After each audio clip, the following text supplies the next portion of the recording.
So some of the most challenging thing for a lot of us as hairstylists is staying passionate, and because especially if we're doing hair for a very, very long time. So especially the crazy year we've been having, as we all know, to say the least. So I was scrolling through Facebook and somehow I found the color canvas system, and it's been, I would say, a lifesaver for me because and I think it'd probably be a lifesaver for all of us as hairstylists because I think that if we are good at what we're doing, and then things can get kind of boring because we know we could do the same thing over and over and over again.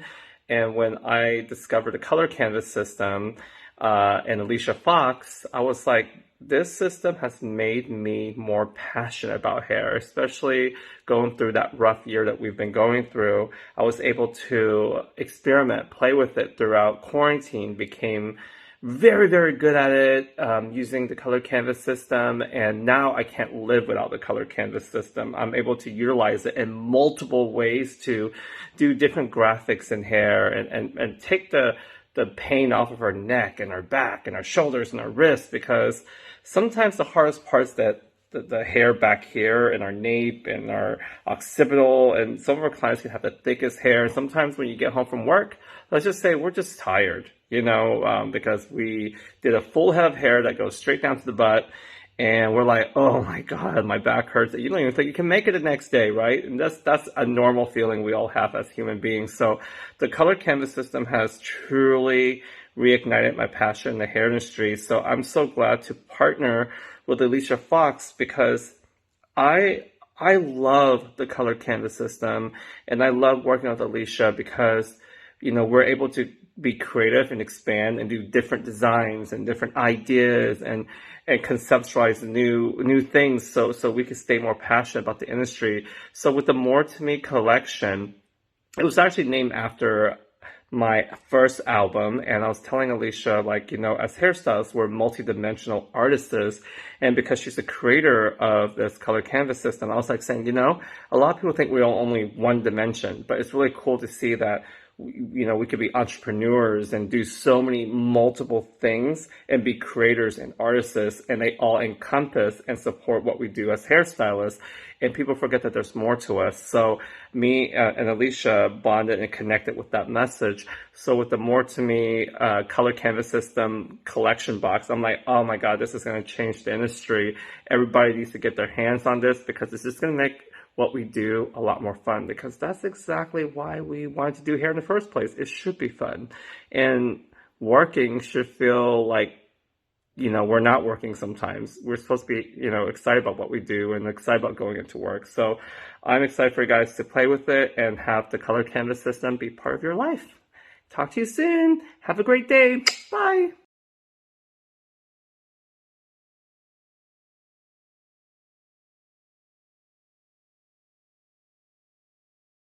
Hi everybody, my name is Alisha Fox and I am the creator of the Color Canvas Systems.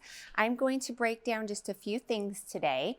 First of all, I would like to start with setup, just because I feel like it's really important to have your canvas set up just right for each method. So I'm going to break down what all those movements look like, how to adjust your angle and your pitch, how to raise the height of your canvas, what heights are great with different angles. I'm also going to talk about how to work the sides of the hair, how to twist your canvas when working the sides of the hair, how to work the front of the hair, how to work just the hair with different methods, how to clean your canvas, how to store your canvas, and lastly, how to remove your canvas. So this should be a very fun, exciting video for everybody, and I can't wait for your feedback. Setting up your color canvas system. So in your package, you are going to receive one wheeled stand. So this wheeled stand should have a Y resemblance when going behind your chair. And I like to make sure that the base of my canvas is tilted approximately at a 45-degree angle, so the top of your stand hits the back of your neck. So your color canvas system is super lightweight, And on the back, it is fabricated with magnetic technology. So when you're setting up your canvas with the wheeled stand, I always like to put one foot on top of my stand's wheels just to secure it. And then you're going to feel for the top of the canvas's lip and then let those magnets do their job. They're super durable, heavy duty magnets, and that's what setup should look like. So the crest of your canvas when working should hit the bottom of your client's nape or neckline area. Okay, so topic number 2 is how to adjust your canvas's pitch. So what do I mean when I reference the word pitch? I'm referencing how elevated your actual canvas is. So there's a little knob on the underneath section of your canvas on the left-hand side. Some people that use my canvas like the tension to be a little looser. So when you implement the push-pull method, what do I mean by push-pull method? When you just push down on your canvas, on the bottom of your canvas, or push on the top of your canvas, you don't have to adjust your tension each time. I personally like that tighter tension, so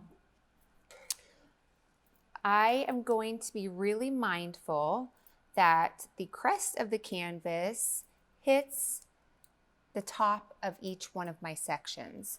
So this is what it should look like when you have a perfect section. I don't like any negative space to be behind my hair. So what do I mean by negative space? I don't like there to be a gap.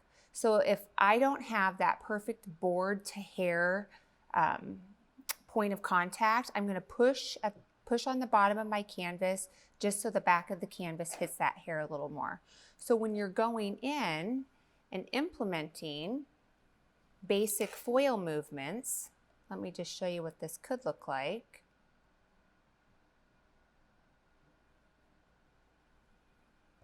A basic 10-point medium weave here.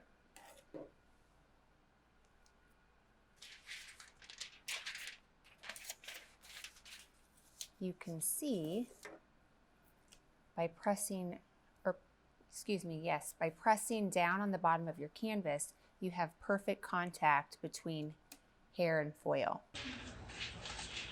So just like you would foil typically, you see how I can rest my hand on that canvas versus holding the foil in my hand.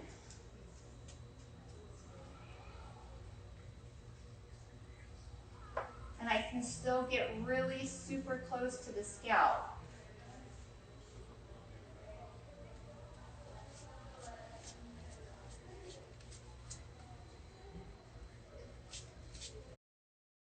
Okay, so you're going to do this all the way up to your next section, the same movements.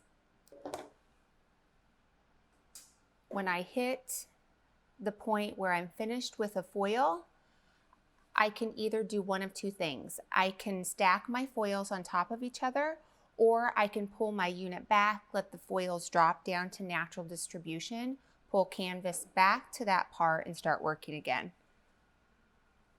Okay, so as you're working up your section,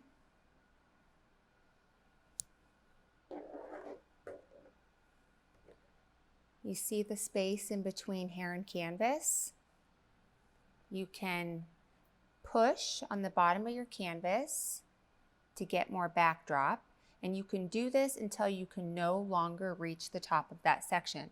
When you reach the top of your section is when you need to loosen the tension on the stem of your stand and lift back up to meet the top of your section. So let me show you what this could look like when you're finished with each foil. I like to keep my wheels unlocked most generally just because the stability of the stand is pretty secure on its own, but if you feel more comfortable to lock, you can just simply press down on one of the lockable wheels and the entire unit's pretty secure. But I like to just pull back, let that hair drop, and then bring the crest of my canvas back to the top of the center. If that's something that doesn't flow well within your process, then you can implement the push-pull method, and you can push down on your canvas, lift, and let the foils drop, and then bring your canvas back to that center. Okay, so working the sides of the head. This is what I do once my core is complete. So typically, what I will do when I'm using my canvas is I will take horizontal sections from nape all the way up to the occipital, and then where there is curvature from the head and where I need to go and pivot that section, I will do one of two things. I will move my system by moving my entire unit to whatever direction I'd like to meet that section, or I will put one foot on top of my stem of my stand and I will twist my canvas, which hugs whatever section I'm working with. I can bring that back to center. So if you're choosing to foil traditionally, foil horizontally from nape all the way up to occipital, and then move your unit to whichever direction you're wishing to move so you can get those beautiful sections behind the ear. When you're implementing the balayage movements, I really like to adjust my canvas twice, one of which is at the middle of the hairline above the ear and then at the occipital. But when I'm using my canvas for the balayage movements, it's more to always, or it's basically to always have that point of stability at all times. The one thing that bothered me as a hairstylist when I was implementing any freehand hair painting methods was the lack of stability that I had within my section. So when you're pinching the hair, I felt like sometimes I had really beautiful tension on my right, while other times it lacked on the left. And it was hard for me to have that perfect color to brush saturation. So when you see me working with clay and lightener, I always like to rest one hand on my canvas. I like to pinch the hair, lay typically my 3 fingers on my canvas, or even just rest my knuckles on my canvas. And I like to adjust my gait so I can achieve that perfect tension. What do I mean by adjust my gait? I mean that when I move the hair in one direction, so in this demonstration, I'm moving the hair to the left, you can see how I have that taunt section on the right, all while that left side, loosens up a little bit. So I can fan out a ribbon of color on my canvas if I'd like, just to get that perfect color to brush saturation, just like an artist would with his or her palette. See how this is wobbling? Just gonna lock that, it's that easy. And then when I slide the hair in the opposite direction, rest my hand on the canvas, you can see how there's that awesome tension on that left side. So it's pretty simple actually when you're implementing any form of balayage methods with the canvas, because you don't have to be so specific as to where it's positioned. It's just always that backdrop for that quintessential, placement, and it's so much fun to use. So we've taken care of foiling, teasy lights are the exact same thing, and balayage.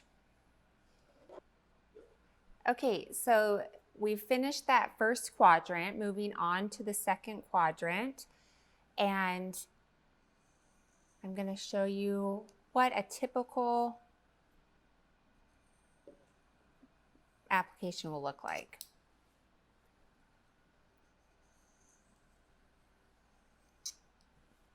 All right. So this one section is pretty large.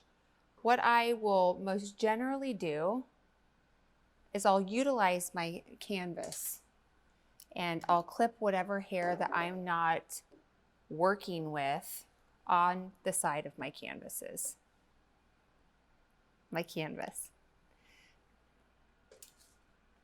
And I'll work those horizontal sections up.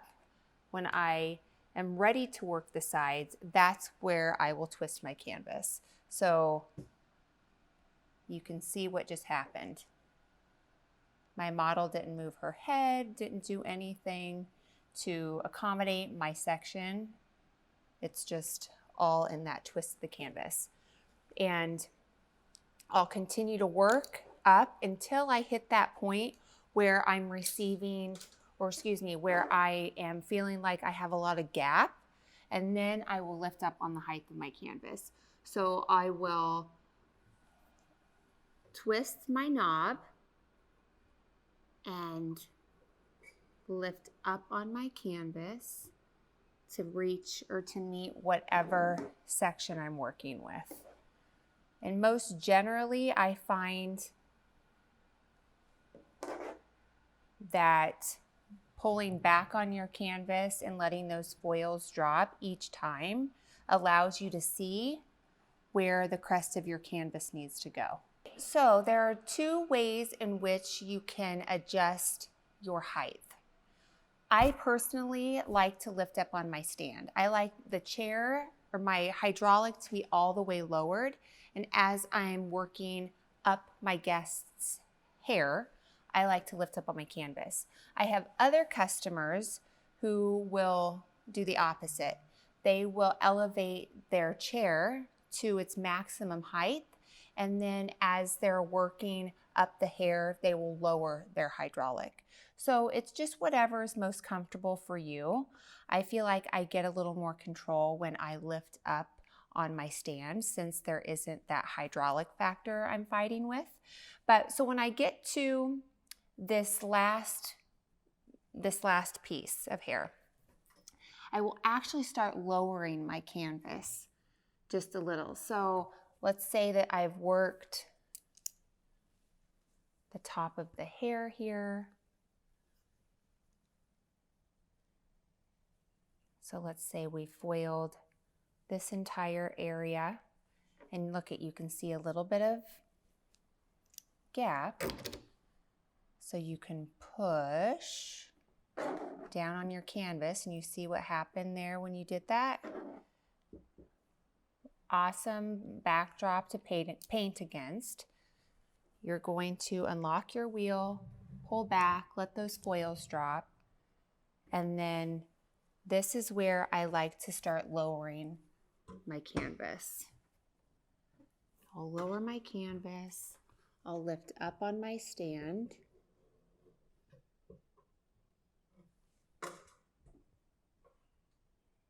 So I'm not so much at a 45, but you see how that canvas completely gave me more support there. So no matter what angle you're working with, if you just give yourself permission to try something new and familiarize yourself with the product will really do the work for you. So I'm going to pretend like I've just done this section, pull back, and just so you can have a solid visual, I want to show you this area, which seems to be the most precarious area for a lot of people, just because this is a new tool and it's different. So it takes a hot minute to get used to. So I'm going to lower my stand just so we're working back in the nape. Okay, so I'm going to move my entire unit off to the side. I'm going to take a diagonal section.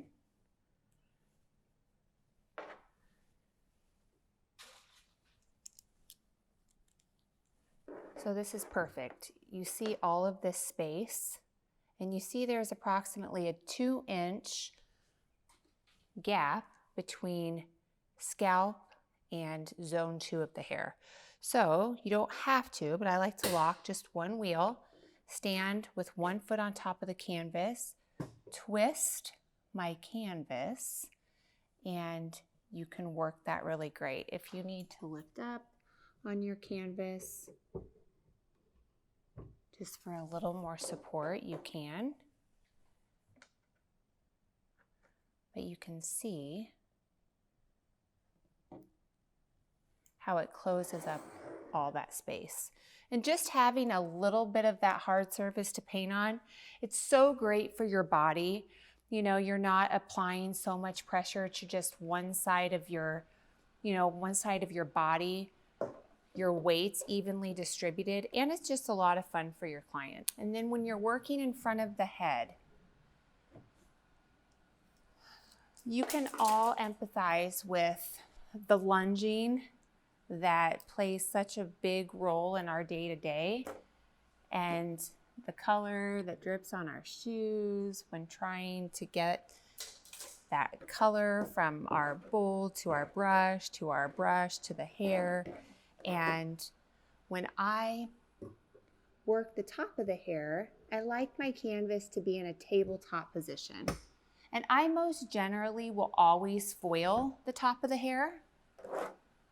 So let's pretend that all this is foiled and I'm working the two small areas right in front of the ear. This is what I'll do. I can do one of two things. I can ask my guest to turn her head and look at me, or I can twist my actual canvas. So I will, instead of having a color trolley on my right or my left, I will put my bowl directly on the top of my canvas.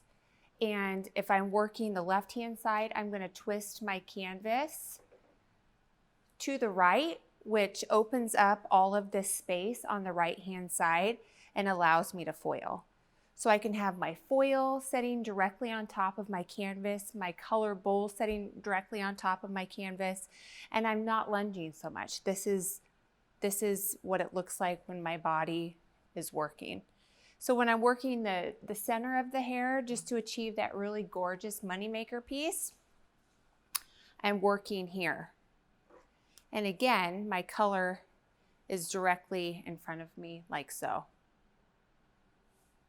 So I'm going to do the same thing just for sake of demonstration. I'm going to twist my canvas. So in this essence, when I'm twisting my canvas, I'm really wanting to think of it as opening up more space versus filling in the gaps, just so I can stand in front of it. So I'll take my bowl of color, I'll position it on this opposite side, and I'll work that section. When we're finished, I'm going to pull the entire unit away and clean it.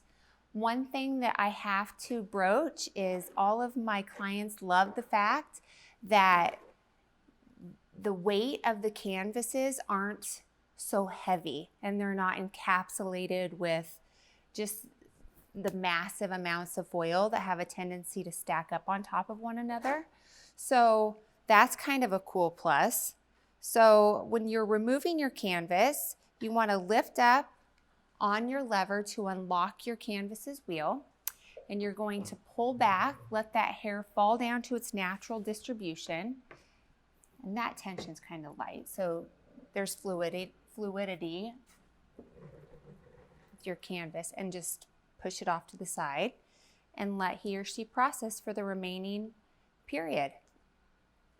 Okay, so the number one reason why I love using my canvas is because it allows my hand to be in a relaxed position.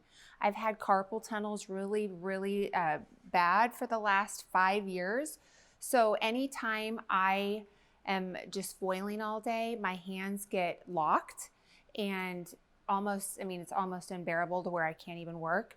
So I love that when I'm using my canvas, I can rely on my board to help me with my different movements. I don't have to grip one foil all while holding my comb in one hand at all times. and picking up pieces and moving. I can put my brush away, I can put my comb away, I can relax my hands, let it rest on the top of my canvas, and have that fluidity still from section to section. So that's really wonderful. And then I can't stress enough with my weight distribution, and how by just having all of your tools right in front of you, it takes so much pressure off your hips and your back and your shoulders, especially when working with long hair.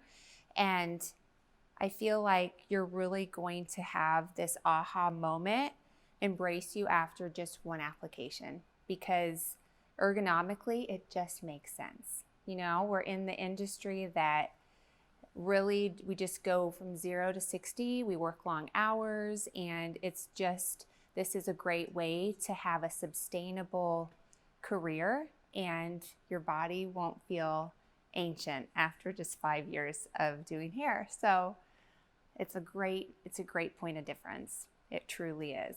So this is what it's going to look like when you remove your canvas. What you should not do is grasp both left and right sides of your canvas and lift up, because you want to really keep the integrity of your canvas intact. So I want you to feel around for a little groove that's on the upper left-hand corner of your canvas. And I want you just to put your thumb in that little groove and literally just lift up. And it will pop that off. So versus trying to lift and pull and bend and warp your canvas, you're going to just feel for the groove on the underneath left-hand portion of your canvas and lift up, lift and pull. So when storing your canvas, I had some questions as to where the canvases lived when they weren't being implemented. So, you know, rollabouts have been in our industry for years. Versus having my rollabout out in the open, I personally I'm a minimalist, so I like my things put away. And when I'm not using my canvas, I will actually use my canvas as my color trolley. So same logistics as a rollabout, but it's a little cleaner. So when I'm not using it, which is all the time, it's always right next to me. Or it can be stored in between your washer and dryer unit and your dispensary. A lot of my customers love the conversation piece that comes along with hanging their canvases on their walls. I understand that isn't always feasible for everybody, but even just on the side of your wall and your shampoo bowl unit as well. So that's where they live. And I have a lot of customers that will even lower their stands all the way down to, desk level or eye level, and they will do their book work at the end of the day. So super versatile, great for extensions, great for single process applications, and most of all, super fun to work with, which instills so much passion in the industry. And I feel that it's really given that new elevated layer of fun back to those who've been in the industry for years and years and years. So I'm excited to hear your feedback. Play with it, use it. There really isn't a right or wrong way to use this, but hopefully these few tips and tricks will help guide you to your own way of implementing this into your space.